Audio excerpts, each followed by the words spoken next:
Welcome everyone back to weekly weather updates, and in today's video, in have a look at the latest from the live radar, run for the UKV, have a look at the precipitation and the temperature over the next 5 days. So it's still remaining fairly unsettled, but we are going to see less in terms of persistent rain. And that rain won't be as heavy as it has been recently. Temperatures are below average at the moment, but they will be rising to above average or around average as we head into next week. So there is positive trends, but if I'm being honest, it's not trending anywhere amazing. We're just trending back to something more towards normal for the time of year. As we look at the longer range, things are still looking hopeful for some sort of high pressure build into the second half of the month. Just still don't have that concrete confidence in it yet. Still some runs producing lower pressure at times, which would keep it fairly showery. It still does, though, look like temperatures will be more around average or above average into next week and the following week, which again is another positive. So do remember, if you enjoy my videos, which do like and subscribe, and remember to follow me on Twitter as well, the link's in the description. Now, if you start on the live radar, I'm recording this around 11 PM on Wednesday evening, and you can see we do still have some rain around overnight. Some persistent rain across Scotland, but this should be clearing into Thursday morning, and then a few heavier showers across Northern England and Northern Ireland, again, should be clearing or dissipating away as we head into Thursday morning. Now, if you look at the temperatures, we are starting to see slightly milder temperatures, especially across Northern and Western Europe here, and they are slowly filtering into parts of England, but they will take a little bit of time to fully push in, and that is because we are starting to see a bit of a southerly flow starting to push in, which is going to bring slightly milder conditions back towards average for the time of year. So that is, as I said, a good thing coming over the next few days. It is going to remain fairly showery, though, just as I said, not quite as heavy as it has been recently. Now, if you have a look at the latest UKV, you can see overnight Wednesday into Thursday, we'll still see those showers around in northern areas, but they will slowly dissipate away through Thursday afternoon. We could see some of that rain linger across northern England, the Midlands, parts of Wales, and a few heavy showers breaking out. But you can see it isn't looking too intense and too widespread. So, again, could be miserable in a few places, but most it should be relatively dry through Thursday afternoon.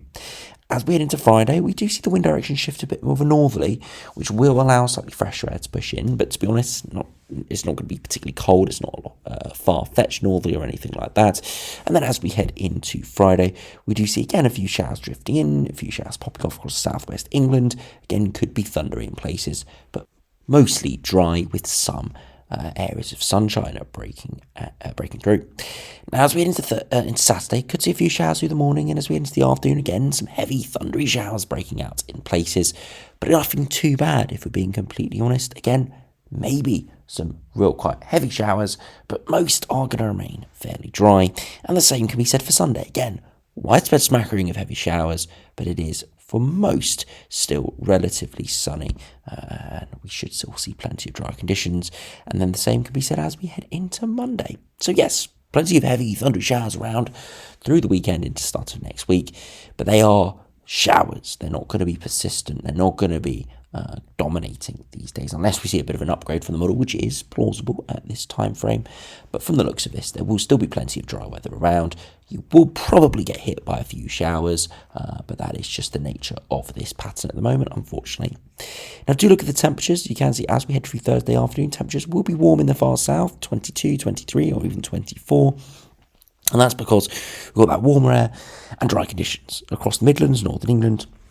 Where we transition to something a little bit fresher, we do have that rain. And that is why those temperatures are quite a bit lower, only mid-teens at best. As we head into Friday, we could see temperatures again rising to maybe 20 degrees in the far southeast, and that's because that slightly fresher northerly wind is pushing in, but most again high teens, so still below average, but it should hopefully get a little bit warm into the weekend and next week. Saturday, again 20, 21 or widely high teens, and Sunday starting to nudge up further into the 20s, again 23, 24 is possible, and then finally into Monday, even higher, maybe 25 or 26, are starting to get above average. So signs of something warmer as we head into next week. Very positive, but again, we can't say anything with too much definitive detail at this stage, as we are still seeing lots of chopping and changing. Again, if that shower activity increases, those temperatures will fall. If the shower activity decreases, those temperatures will rise. So we'll just have to keep a very close eye on it, but positive trends as we can see from the UKV today. Now do have a look at the latest GFS and see what that has in store over the course of the next couple of weeks. Low pressure in control at the moment, but some higher pressure building in through the weekend into the start of next week, and that's why we will see it turning slightly drier. There's still a bit of an upper trough there sitting out into the North Sea. You can see that with the slight yellow-orangey tints or brighter colours there. Not as dark as the oranges to the north and the south, and that is an upper trough. So not a massive distinct area of low pressure, but a slight area of low pressure, which has allowed those showers to be heavier and maybe slightly more enhanced. So again, you need to keep a close eye on that. Eventually, as we head into next week, we're getting a kind of in-between system, some high pressure around, but also some lower pressure around as well.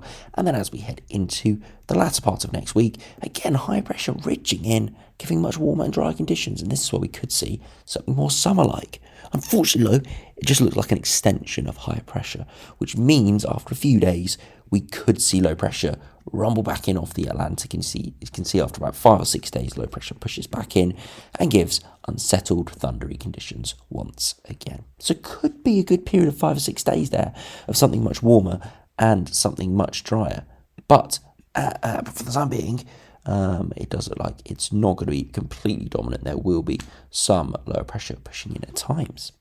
Now, to compare to the latest GM, see what is in store for that. You again see low pressure in control at the moment. Brief ridge of high pressure trying to push in for the weekend, but still got that upper trough to our east, enhancing those showers.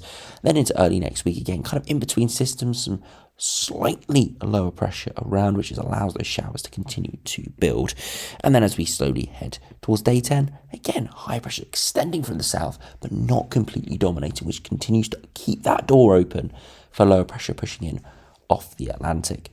And if we do look at the ECMWF, again, you can see it is broadly similar. High pressure trying to build in for the weekend, that upper trough to our east, and then more little troughs moving in for next week. For eventually we do start to see high pressure building in, but as I said, it is an extension of high pressure sat to our south, with low pressure always trying to push in off the Atlantic. The one thing about low pressure out to the Atlantic is it could draw those winds for a stronger southerly or southwesterly, and you see the 10-degree isotherm pushing in here, maybe even the 15-degree isotherm pushing in. So although, yes, it encourages more showers, more thunderstorms, it could also allow those warmer air masses to waft in even faster. So again, we'll have to wait and see how it does play out, but lots of moving parts here. But as I said, overall, it is a positive trend, a drying trend and a warming trend. Doesn't mean it's going to be warm all the time. Doesn't mean it's going to be hot or heat wave or anything like that. Doesn't mean it's going to be bone dry either. But those are the trends. It's going to be warmer and drier than it has been recently. And we see this from the ensembles. You can see over the coming days, we are still going to be below average through until the weekend. As we enter early next week, we turn back towards average, and we're kind of hovering around average for the foreseeable future. So ensembles kind of clustering slightly above and slightly below. So no real massive trend. A couple of degrees above, we could be looking at mid to high 20s. A couple of degrees below, more like high teens or maybe touching 20 degrees. So quite a big deviation there is possible, and we'll have to wait and see. Of course, it does have to take into account the shower amounts as well, as that will take a hit on those temperatures. You can see precipitation isn't looking massively high, but it's still looking fairly frequent. It doesn't look like there will be many days where it is completely bone dry. It's possible, but doesn't look likely here from the ensembles. But it doesn't look like it's going to be absolute washout either. Quite a showery pattern, which again is fairly positive, and again it gives fairly positive, at least compared to what we've had recently. And it said it gives more chances of dry interludes. If you finish by looking at the latest ECMWF, again, it is broadly very similar. Some high precipitation spikes into early next week. I have to keep a close eye on that. That could be associated with a bit of more development of one of those upper troughs, but a very similar pattern. Showery over the next few days, slightly below average before turning more above average into next week. A bit of a drying trend there towards the latter part of next week. Again, that's looking positive, and that continues into the last sort of 10 days or so of July, and more of warmer upper air temperatures. So although, yes, in the short term, it probably looks a little bit worse than the GFS, longer term, it's definitely looking warmer and definitely looking drier as well. So I'll have to wait and see.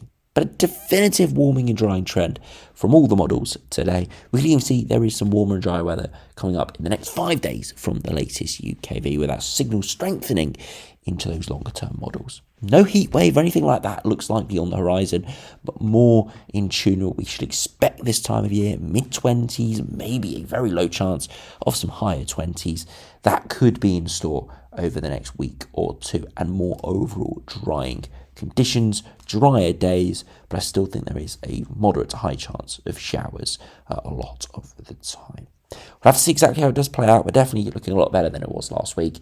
So anyway, thanks for watching. Hope you enjoyed. Subscribe if you're new, and I'll see you again for another video soon.